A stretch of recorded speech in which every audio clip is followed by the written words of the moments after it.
Hello students. This video is on character voice, putting words in your characters' mouths and letting them speak. Uh, so when you're thinking about character voice, it's important to think about the way you want your reader to perceive each one of the people that you're writing about. Because the way that people talk affects the way that others react to them. So the way that I speak affects the way that you react to me. The way you speak affects the way that the people around you react to you. And the same thing is true for your characters. What they notice, their speech patterns, their word choices, how complicated their sentences are, all of these things are going to change how your reader responds to the characters. So this affects fiction in two extremely important ways. First, it affects the narration. So if you're dealing with a first person narrator, second or third person narrator, it's going to thinking about character voice is going to change the way you write these things. And let's see if I can get out of the way here. It also is going to affect the dialogue, and it's going to affect the dialogue no matter what kind of narrative voice you use, if you are including characters speaking to one another. So the narrative voice in first person, when you're using I, like in Apollo, Sonny's Blues, and in Cathedral, which I have uploaded for you to read because it's a very good example. In first person, everything that the reader sees on the page is filtered through the character's voice. So what that means is that all of those word choices are going to come straight from the characters themselves. And that tells us a lot about the person. What they choose to emphasize, what they choose to share with the reader, all of that is going to tell us what we know about that person. So in Apollo and in Sonny's Blues, we deal with things that are happening to the narrator in the present day, in the now of the story, and we also deal with the way that the narrator thinks about things that happened in the past. In Apollo, we have our narrator looking back on themselves as a child and their actions then, and they're thinking about their actions then. And that might change the way we think about the narrator in the present of the story, in that first initial expository section. In Sonny's Blues, our narrator's memories don't go back to childhood, but they do go back many years to when he and Sonny were still speaking. He and his mother were still speaking. There is a memory of Sonny, but it's our narrator in the present day having a memory of Sonny taking his first steps. So that's not it. Now, one of the things that doesn't come up necessarily in Apollo and Sonny's Blues, but something that you do have to think about when using a first person narrator, is how much you want your readers to trust the character. So, Cathedral is an example of this. Our narrator is just a total jerk, and the narrator says a lot of bad things or not very positive things about other people. But because it's a first person narration and they aren't hiding the fact that they're a jerk, we might trust this narrator more. In other situations, you might want to have a narrator who is lying to the reader, lying to themselves, lying to other people, and that can be interesting to deal with as well. In third person, which we see in Bullet in the Brain, which was one of the stories for this week, and in The Story of an Hour, which you'll be reading for next week. The third person can be neutral, so this can just be an impartial observer who is stating the facts of the case and telling you what happens. This is what we get in The Story of an Hour. Or it can have a character itself. It can have commentary on what is happening. And that's what we see in Bullet in the Brain. The narrative voice there passes judgment on Anders, talks about him in a way that's kind of judging, and that's not something you get from a neutral observer. So you have to think in the third person as well. What does your word choice, what do the things that you're saying, that you're sharing about the character, what does that do for the reader? How does that affect them? That third person voice might know more than the characters in both of these stories, Bullet in the Brain and The Story of an Hour. I think we have a little bit of an omniscient voice, which means all-knowing. And you also have to think about whether you want your third person to be close third person. So that means you get into the character's head, you know what they're thinking, or the narrator is like a camera that's sitting on their shoulder, seeing all the things that they can see, hearing all the things that they can hear, but not necessarily getting right in their head. A distant third person just is that neutral reporter, observes and reports, can still comment on things, doesn't have to be neutral, but is more often if we're in a distant third. We don't know what the characters are thinking if we're using a distant point of view. There's also stuff like multiple close third person or moving close third person. If you've read the Game of Thrones books where every chapter is in a different character's head, that's multiple close third person. You can also do an omniscient narrator who can jump from head to head and tell you what everyone is thinking. You have to be careful with that because it can get confusing. Maybe stay away from that if it's your first time trying out third person, but those are things that you can try.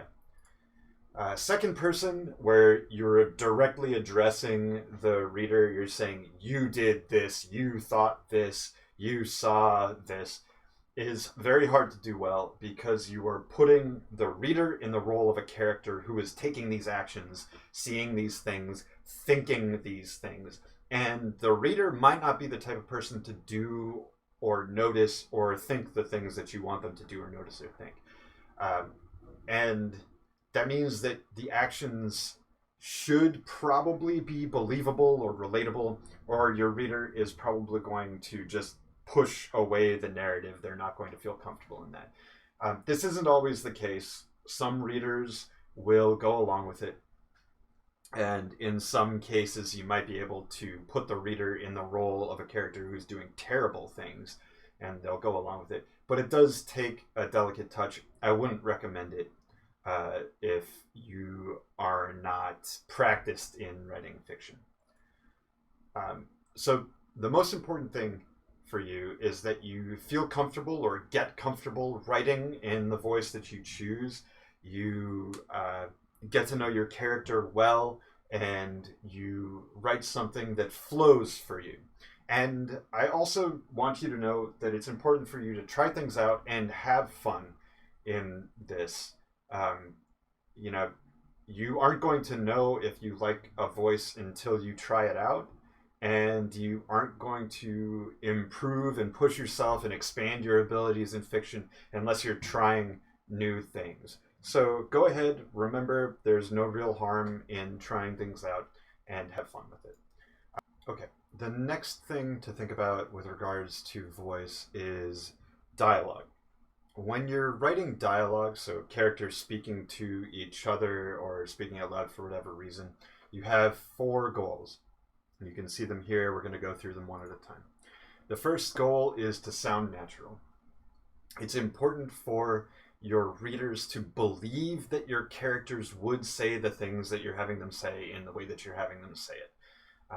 So there are some things to think about when you're thinking about sounding natural. The first is think about who they're talking to and remember what you know about your characters.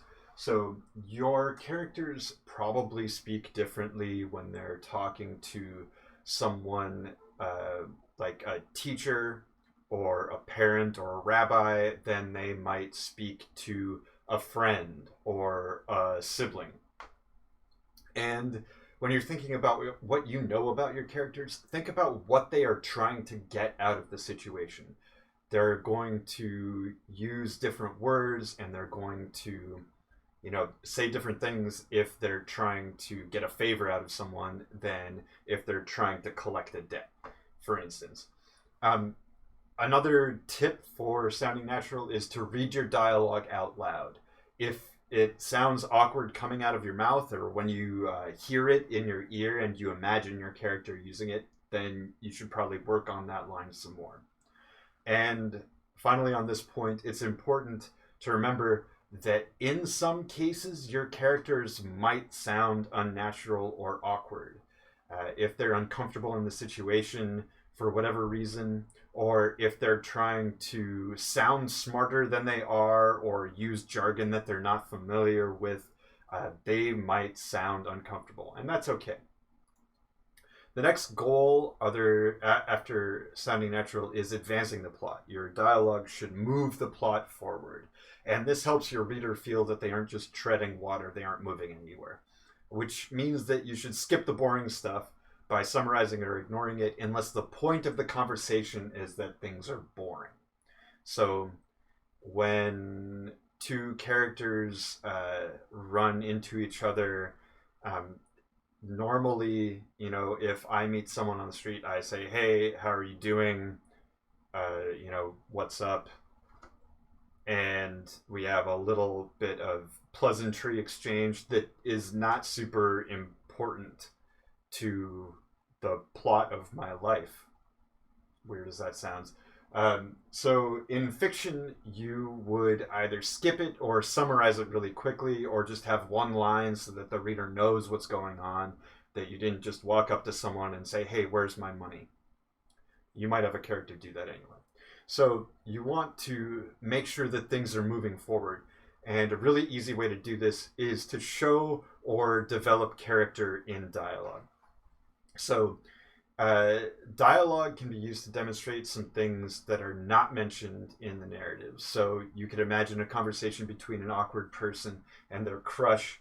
If the audience doesn't know about the crush, then you can use dialogue to make this clear. You can use dialogue to show this. And this is a situation maybe where you might not want the dialogue to sound natural. If your character sounds really confident in other situations but suddenly sounds awkward and shy, that might clue the audience that something is happening. You could also use dialogue to develop what the audience already knows.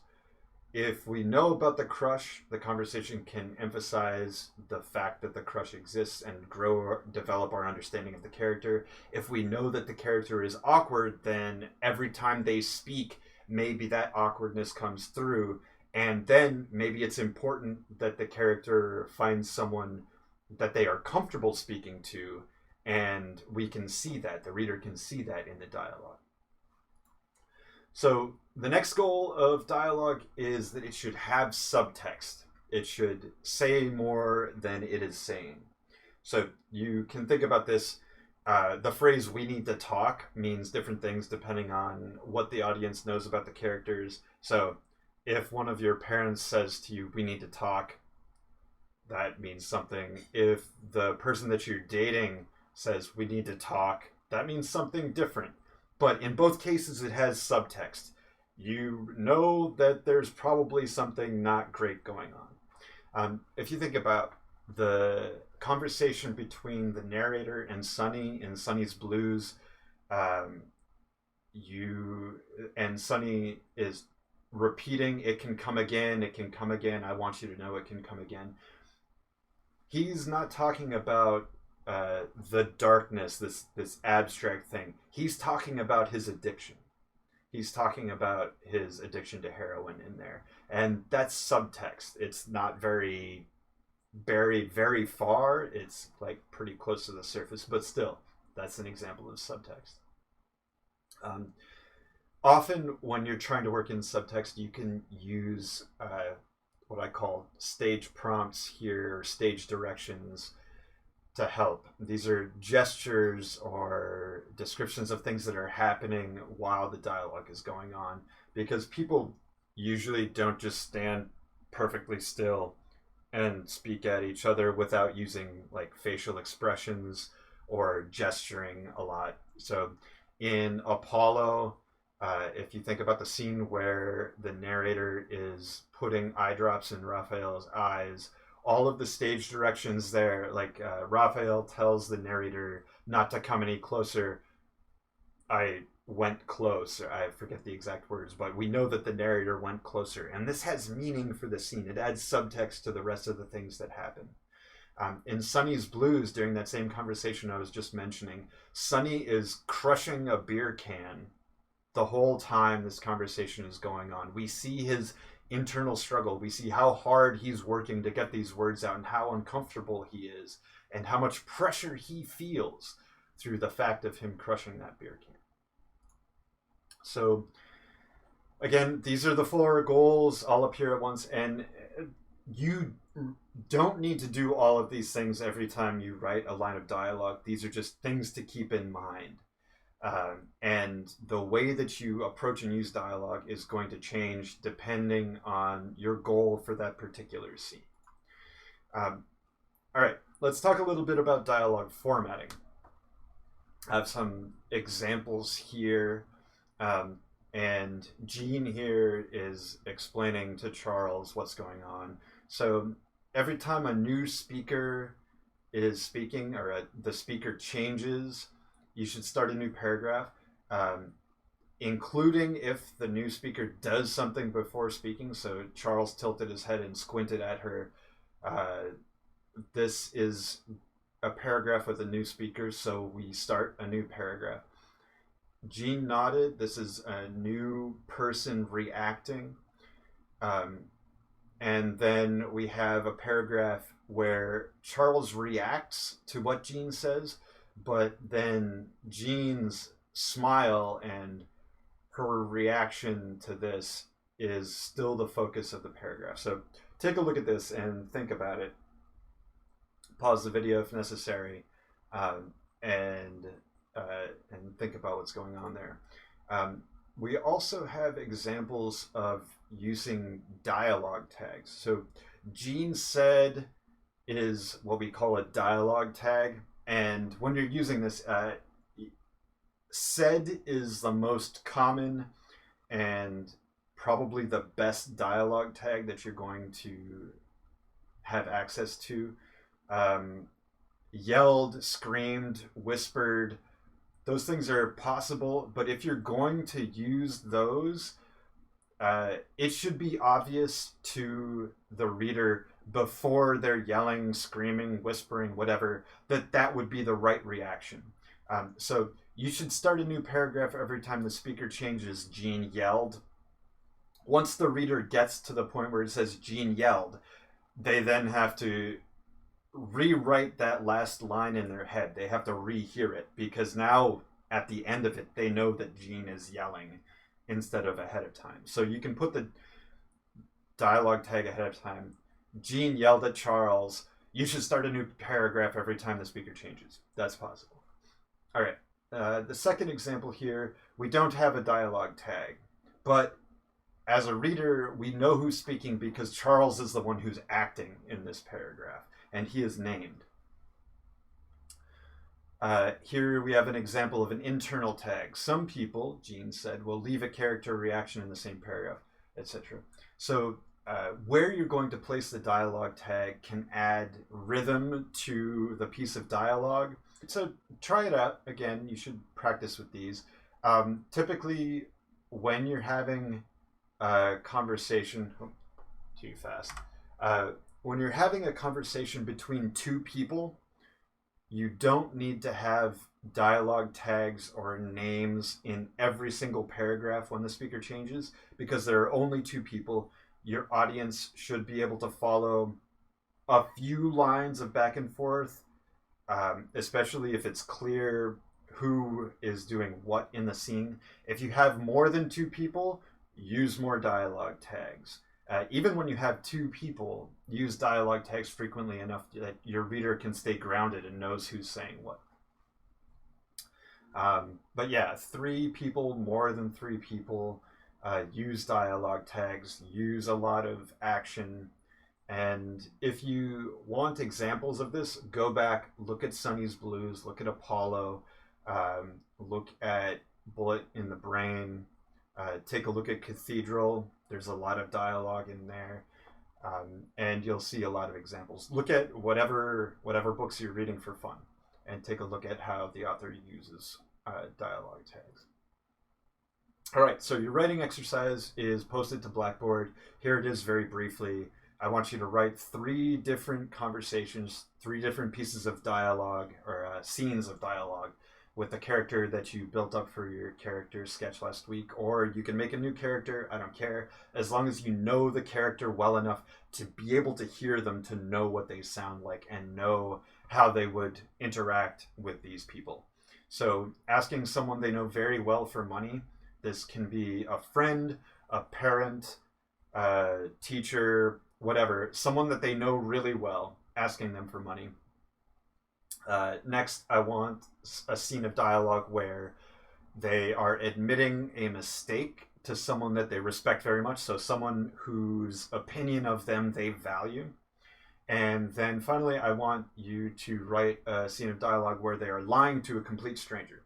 So in each of these cases, because motivation, because a character's desire, what they want to get out of a conversation, is important for how you write that conversation, you are going to have to think of why a character would need money and how much money they need and what they're going to use it for and what they're going to tell the person that they're asking for money about why they need the money. Stuff like that. So you are going to have to build up each of these scenes. Should be a lot of fun. All right, that is it for this video. As always, let me know if you have any questions.